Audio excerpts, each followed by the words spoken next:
Hello friends, स्वागत है आपका मेरी एक और न्यू वीडियो में। तो पिछली वीडियो में हमने पढ़ा था आइसोथर्मल और बाकी और भी प्रोसेस के बारे में और थर्मोडायनेमिक्स के बारे में। तो इस वीडियो में मैं बताने वाला हूँ आपको work done in isothermal process.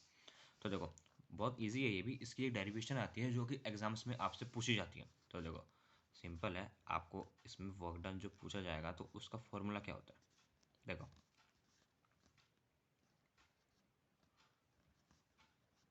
Force into में डिस्प्लेसमेंट, ये फॉर्मूला होता है वर्क डन का। तो अब हम इसी से डेरिवेशन इसकी बताता हूँ। याद रखना, इनके बीच में हमेशा डॉट आता है। ये एक डॉट प्रोडक्ट होता है वर्क डन का। तो ये और ये दोनों वेक्टर क्वांटिटी होती है। अब सबको पता है, अगर हम बीच का डॉट जब हटाते हैं तब लगता है कॉस थीटा। लगता नहीं लगता, कॉस थीटा लगता है। और अब याद रखना, इसके वर्क डन का ना एक वो होता है, मैं आपको बताता हूँ। इसके वर्क डन का एक डायग्राम होता है आइसोथर्मल का। ये भी आप चाहे तो एग्जाम में बना सकते हैं और इतना नीड नहीं है, मत बनाना। तो ये इसका एक डायग्राम है, याद रखना। ये V2, ये V1। अब इस डायग्राम को अच्छे से समझना कि मैं क्या बता रहा हूँ आपको इस डायग्राम के बारे में। देखो, ये एक क्या नाम है, सिस्टम है और इसके बाहर सराउंडिंग है। इस सिस्टम के अंदर हमने क्या कहा था, आइसोथर्मल प्रोसेस के अंदर जो क्या नाम है टेम्परेचर होता है वो कांस्टेंट होता है, लेकिन वॉल्यूम तो नहीं होता ना। तो वॉल्यूम हम इंक्रीज या डिक्रीज कर सकते हैं, बढ़ा सकते हैं और घटा भी सकते हैं। तो पहले जो हमारा वॉल्यूम था वो V1 था, बाद में जाके V2 हो चुका है, ठीक है। और इसने हमारा इतना डिस्टेंस कवर किया है, मतलब इतना डिस्प्लेसमेंट कवर किया है। तो देखो, क्या नाम है, फोर्स किधर की तरफ लग रही है, ऊपर की तरफ, क्योंकि ऊपर की तरफ बढ़ रहे हैं। और दूसरा क्या नाम है, डिस्प्लेसमेंट किधर हो रहा है, ऊपर की तरफ। हो रहा ही नहीं हो रहा। तो इस अकॉर्डिंग इन दोनों के बीच का एंगल कितना होगा, तो जो थीटा होगा वो होगा 0। और अगर कॉस 0 होता है तो उसको मैं, कॉस 0 1 होता है और मैं 1 को अगर इनसे मल्टीप्लाई करूँगा तो क्या आएगा, ये आएगा, नहीं आएगा, है ना, सिंपल। अब बाकी देखो, आगे के स्टेप्स ज़रा थोड़ी ध्यान से देखना, काफ़ी ज़्यादा इम्पोर्टेंट है। अब जो ये F है, फोर्स, हम इसको क्या नाम है, प्रेशर इनटू में एरिया लिख सकते हैं। बिल्कुल लिख सकते हैं, क्यों नहीं लिख सकते। हमने आगे पिछले चैप्टर्स में पढ़ा है कि जो फोर्स होता है, अगर आपने पढ़ा होगा, जो फोर्स होता है उसको हम प्रेशर इनटू में एरिया लिख सकते हैं। तो अगर मैं यहाँ लिख दूँ प्रेशर इनटू में एरिया, तो ऐसे करके हम इसको लिख सकते हैं। और बाकी अगले उस स्टेप में हम इसको एरिया और ये लेंथ है, हम सबको मालूम है कि क्या नाम है, वॉल्यूम, एरिया और वॉल्यूम का फॉर्मूला क्या होता है, एल इंटू में एल। मतलब लेंथ इंटू लेंथ वॉल्यूम होता है, और एरिया क्या होता है, लेंथ इंटू लेंथ। तो देखो, अगर हम दो बार लेंथ को आपस में मल्टीप्लाई करते हैं तो वॉल्यूम होता है। लेकिन अगर हम एक और लेंथ, मतलब जैसे कि ये डिस्प्लेसमेंट है, इसको एरिया से मल्टीप्लाई कर देंगे तो क्या बनेगा, वॉल्यूम। समझ गए कि हमने यहाँ पे वॉल्यूम क्यों लिखा। बाकी देखो, आगे के स्टेप्स काफ़ी ज़्यादा सिंपल है। इसके एक और, हमें इसकी जो पी की वैल्यू, इसको भी हमें चेंज करना पड़ेगा। तो हमने पहले एक कभी पढ़ा होगा आप लोगों ने कि पी वी इक्वल्स टू में एन आर टी होता है।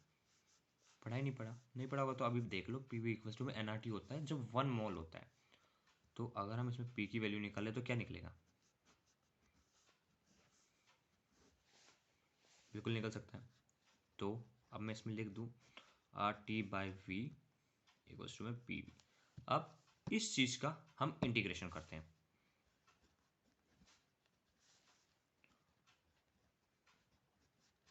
तो इंटीग्रेशन अगर मैं करूं तो देखो, वर्क डन का इंटीग्रेशन 0 और नीचे, मतलब W और नीचे 0 लगा जाएगा।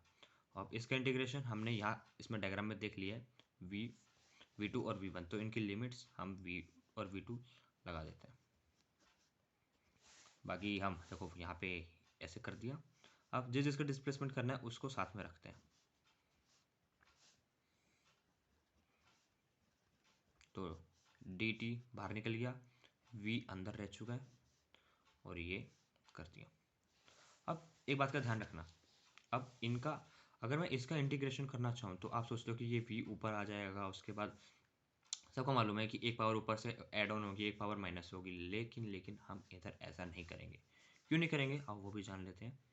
देखो, इसको मैं ऐसे लिख सकता हूँ, अगर मैं v को ऊपर लिया हूँ तो इसको मैं ऐसे लिख सकता हूँ, और बाकी अब ऐसे मैं इसको लिख दूँ तो इसका इंटीग्रेशन क्या बनेगा। देखो, इंटीग्रेशन इसका क्या होगा, p एक पावर ऊपर प्लस होगी और वही चीज़ हम नीचे लिखेंगे, वही सेम चीज़ हम नीचे लिखेंगे। तो अगर मैं उस चीज़ को नीचे लिख रहा हूँ तो इसका सम क्या होगा, पावर ज़ीरो हो चुकी है और नीचे भी ज़ीरो आ चुका है। अब किसी का वॉल्यूम, कोई भी वर्क डाउन हो उसमें वॉल्यूम ज़ीरो तो हम नहीं ले सकते ना, इसलिए हम इस जगह पे लॉग पुट करते हैं। ठीक है, हम इस जगह लॉग लगाएंगे, तो यहाँ ज़ीरो, यहाँ वन, यहाँ लग चुका है लॉग ई, और ये किसका लॉग है, उसका वॉल्यूम का। यहाँ पे पुट कर दो लिमिट्स। अब इसके अंदर हम लिमिट पुट करेंगे, तो पहले वर्क डन की लिमिट पुट कर देता हूँ।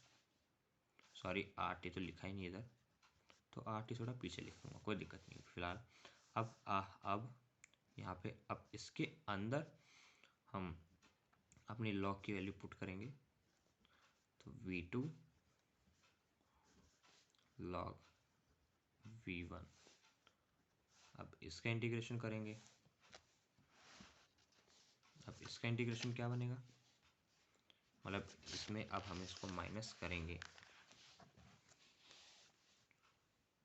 तो 8। अगर आप लोगों को पता होगा लॉग के बारे में, नहीं पता तो मैं बताता हूँ। अगर लॉग में लॉग कोई भी वैल्यू हो और उसमें माइनस ही कर रहे हो उसी में, तो उस केस में जो हमारा लॉग होता है उनका हम डिवाइड करते हैं।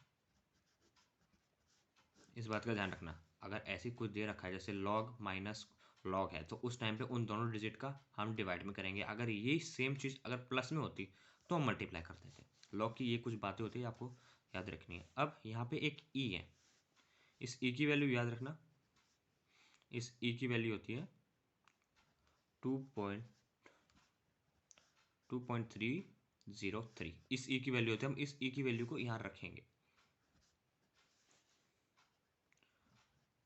3.3 R T log v2 v1।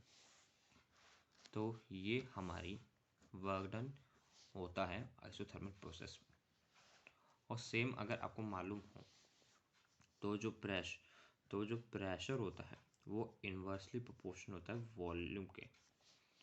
तो अगर आगे आपने कभी पढ़ा होगा तो मैं बता देता हूँ कि जो PV इक्वल्स होता है वो इसके बराबर होता है।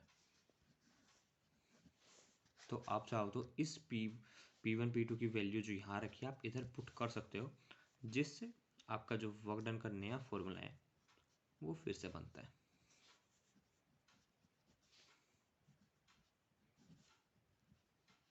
P2 P1, सॉरी यहाँ P1 आएगा और नीचे P2 आएगा। ये आपका एक दूसरा फॉर्मूला है दो। ये दोनों एग्जाम्स में आपको पूछे जाते हैं कि कैसे वर्क डन होता है, तो आप ये यहाँ पे बता सकते हो। बाकी ये वर्क डन था आइसोथर्मल प्रोसेस का। नेक्स्ट वीडियो में मैं आपको एडियाबैटिक का प्रोसेस बताऊंगा जो कि एग्जाम में आता है। उसके लिए आप चैनल को सब्सक्राइब कर देना, और वीडियो अच्छी लगे और मेरी एक्सप्लेनेशन अच्छी लगे तो इसको लाइक कर देना।